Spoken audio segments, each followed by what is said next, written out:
1. e4, Fischer, ever the principled player, opens with the king's pawn, seeking to control the center and develop his pieces rapidly. 1. c5, Rossetto, an experienced Argentine master, replies with the Sicilian defense. He is looking for an asymmetrical fight, hoping to outmaneuver the 16-year-old prodigy in the later stages. 2. nf3, White develops the knight to its best square. 2. e6, Rossetto chooses a flexible setup, likely aiming for the can or Paulson variations. This keeps the center fluid and delays committing the d-pawn. 3. d4, Fischer strikes the center immediately. This is the only way to test the Sicilian seriously. 3. cxd4, Black trades a flank pawn for a central pawn, gaining structural advantages, 2 central pawns versus 1, at the cost of giving White a lead in development in space. For nxd4, the knight is centralized. 4. a6, the can variation. Black controls the b5 square, preventing immediate knight jumps, and prepares to develop the queenside. 5. c4, the Maroczy bind. Fischer adopts a setup that clamps down on the d5 square. By placing pawns on e4 and c4, White exerts a spatial squeeze that can suffocate Black if he plays passively. Fischer loved clear, powerful plans like this. 5. qc7, Rossetto develops the queen to a safe, active square. She eyes the e5 square and puts pressure on the c-file. 6. nc3, White develops the knight behind the c-pawn, reinforcing the bind. 6. nf6, Black develops the kingside knight. 7. bd3, Fischer places the bishop on a square where it supports the e4 pawn and aims at the kingside. It is the most harmonious square in this structure. 7. nc6, Rossetto challenges the centralized knight immediately. He wants to force exchanges to relieve the spatial pressure. 8. b3, Fischer defends the knight. He is happy to maintain the tension. 8. nxd4, Rossetto decides to exchange. He judges that the white knight is too strong to leave on d4. 9. bxd4, Fischer recaptures with the bishop. This piece is now a blockbuster, dominating the long diagonal and controlling the center. 9. bc5, Rossetto tries to exchange the dark squared bishops. This is a standard defensive idea, trade off White's most active pieces to neutralize the attack. 10. bc2, Fischer declines. This is a deep positional decision. He retreats the light-squared bishop to keep pieces on the board. He understands that in a maneuvering game, his space advantage gives him better prospects than a simplified, equal position. 10. d6, Black solidifies the center, preventing e5. 11. Fischer castles, completing the opening phase. His position is rock solid. 11. bd7, Rossetto prepares to castle and connects his rooks. 12. na4, a typical Fischer move, creating specific problems. He challenges the bishop on c5 immediately. If Black trades, bxd4, White captures with the queen, centralizing powerfully. 12. bxd4, Rossetto trades. He doesn't want the annoyance of the knight on the queenside. 13. qxd4, now Fischer has a distinct advantage. He controls the d-file, has more space, and Black's remaining bishop on d7 is somewhat passive. 13. rd8, Rossetto prepares to challenge the d-file, anticipating the endgame. 14. rfd1, Fischer brings the rook to the open file, targeting the weak d6 pawn. 14. Black finally tucks the king away. 15. rack1, prophylaxis. Fischer places the rook on the c-file to support the c4 pawn and discourage any tactical tricks. 15. qa5, Rossetto tries to get active, attacking the knight on a4. 16. qb6, a key strategic decision.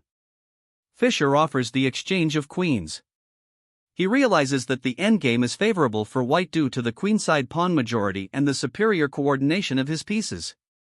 Black's queenside pawns will become targets. 16. qxb6, Rossetto accepts. Declining would leave him with a passive position. 17, nx b6, the knight lands on b6 like an octopus.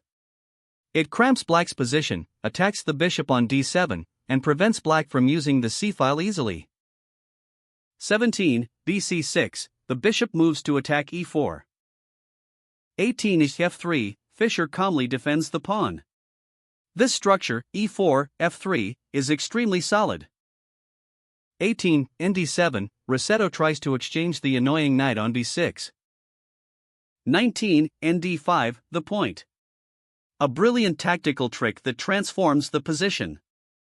Fischer places the knight on an outpost where it cannot be ignored. 19, bxd5, forced. If 19, exd5, then 20. exd5 followed by 21.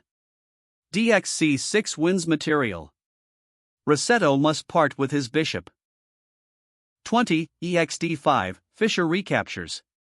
The structure has changed in white's favor. White has a good bishop against a bad knight, restricted by pawns.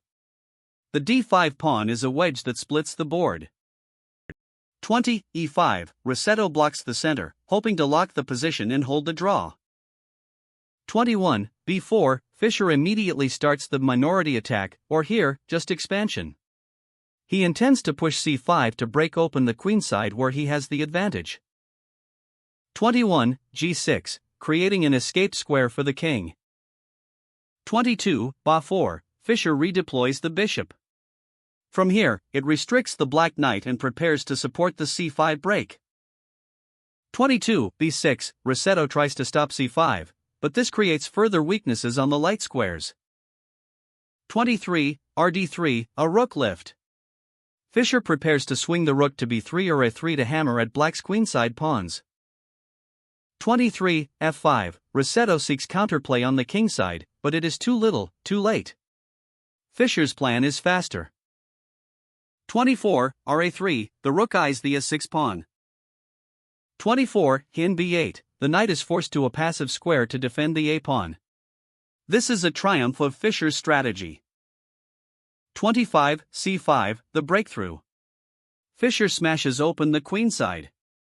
He utilizes his better piece activity to force a passed pawn. 25, bxc5, forced. 26, bxc5, white creates a passed c-pawn. 26, dxc5, Rossetto clears the tension, but now the d-pawn becomes the hero. 27, rxc5, Fischer recaptures. The c-file is his, and the d-pawn is passed. 27, kg7, the king tries to help, but it's far away. 28, rb3, Fischer doubles on the queenside. The threat is rb7+. 28, rf7, Rossetto defends the 7th rank. 29, d6, the wedge. The pawn advances, cutting off the black army. It cannot be taken if 29, rxd6 30. rxb8 wins the knight. 29, nd7, the knight tries to block. 30, rc7, the rook invades the 7th rank. The pressure is unbearable. 30, nf8, the knight retreats to attack the d-pawn, but it is purely passive. 31, rbb7, absolute domination. Fischer doubles rooks on the 7th rank. 31, rxc7, desperation. 32, dxc7, now white has a monster pawn on c7, one step from promotion. 32, rc8, the rook is tied down completely. 33, bb3, the quiet killer. This subtle move is the final nail in the coffin. The bishop controls g8 and cuts off the king. It also prepares to shift to a4 or protect the c-pawn further. 33, a5, Rossetto is in zugzwang. He has no good moves. 34, a4, Fischer fixes the pawn on a5. 34, h6, waiting.